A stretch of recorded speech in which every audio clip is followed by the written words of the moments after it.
Hi friends, Radhika টিপসে আপনাদেরকে স্বাগতম। গর্ভাবস্থায় কত মাস পেরিয়ে গেলে আপনি জানতে পারবেন সঠিকভাবে আপনার সন্তানটি ছেলে না মেয়ে। একজন মায়ের অপেক্ষার প্রহর যেন শেষ না হয়, তারই মধ্যে একটি চিন্তা থাকে, আমার গর্ভস্থ শিশুটি ছেলে হবে না মেয়ে হবে। সাথে সাথে মনের ভিতরে আরেকটি প্রশ্ন থাকে যে কত মাস পেরিয়ে গেলে আমি সঠিকভাবে জানতে পারবো আমার গর্ভস্থ সন্তানটি ছেলে বা মেয়ে।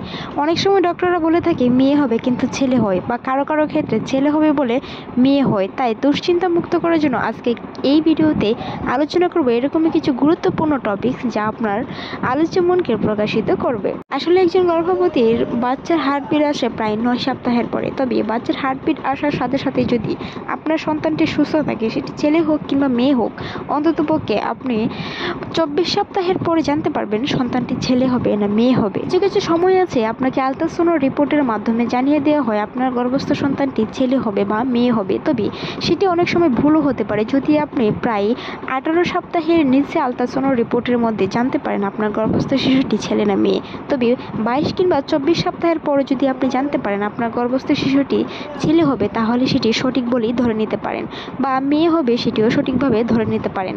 মনে রাখবেন, একটি সন্তান ধারণ কিংবা একটি সন্তানের অঙ্গ প্রত্যঙ্গ গঠন হতে প্রায় 5 মাসেরও বেশি সময় লাগে। এই ক্ষেত্রে তার অঙ্গ প্রত্যঙ্গ গঠন হওয়ার পরেই আপনি জানতে পারবেন সন্তানটি ছেলে না মেয়ে।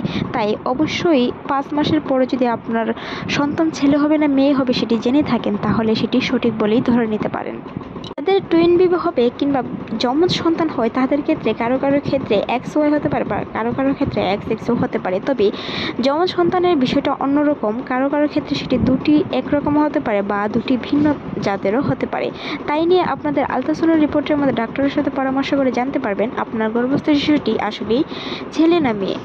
কি জানতে চেয়েছেন, আলট্রাসাউন্ড রিপোর্টের মাধ্যমে যদি আমার সন্তানটি ছেলে হবে বা মেয়ে হবে সেটি আপনি 3 মাস কিংবা 4 মাসের আগে জানতে পারেন, তবে সেটি 100% সঠিক না বলেও ধারণা করে নিতে পারেন। তবে বারবার আলট্রাসাউন্ড রিপোর্টের মাধ্যমে বা বারবার আলতা করলে আপনার অনাগত সন্তানের অনেক ক্ষতি হতে পারে। তাই এগুলো অবশ্যই এড়িয়ে চলার চেষ্টা করুন। এমনকি তিনি প্রশ্ন করে থাকেন গর্ভবতী মায়ের পেট কখন থেকে বাড়তে শুরু হয়। আসলে গর্ভবতী মহিলাদের পেট প্রায় 16 সপ্তাহের পর থেকে একটু একটু করে বড় হতে থাকে প্রায় 37 সপ্তাহ পর্যন্ত, বা কারো কারো ক্ষেত্রে সেটি 32 সপ্তাহ পর্যন্ত হতে পারে। একটি সন্তানের অঙ্গ প্রত্যঙ্গ গঠনের মাধ্যমে দিয়ে 18 সপ্তাহের পরে 32 সপ্তাহ পর্যন্ত একটি সন্তানের পূর্ণাঙ্গ গঠন হয়, এমনকি তার অঙ্গ প্রত্যঙ্গ গঠন হয়ে থাকে। তার আগে যে আপনার 3 মাস, প্রথম 3 মাসটি রয়েছে, এই প্রথম 3 মাসে আপনার একটি সন্তান জরায়ুতে সঠিকভাবে বসে, এমনকি ধীরে ধীরে করে জরায়ুতে জায়গা করে নেয়। তার অঙ্গ প্রত্যঙ্গ গঠন হওয়ার সময়টি আরও পরে হয়ে থাকে। তাই আজকের এই ভিডিওতে আশা করছি আপনার সম্পূর্ণ প্রশ্নের উত্তর পেয়ে গেছেন। আমাদের চ্যানেলে এরকম অসংখ্য ভিডিও আছে, চাইলে ভিজিট করে আসতে পারেন। সেই সাথে আপনার মূল্যবান মতামত জানাতে একদমই ভুলবেন না। সাবস্ক্রাইব করতে ভুলবেন না। এতক্ষণ দেখার জন্য ধন্যবাদ।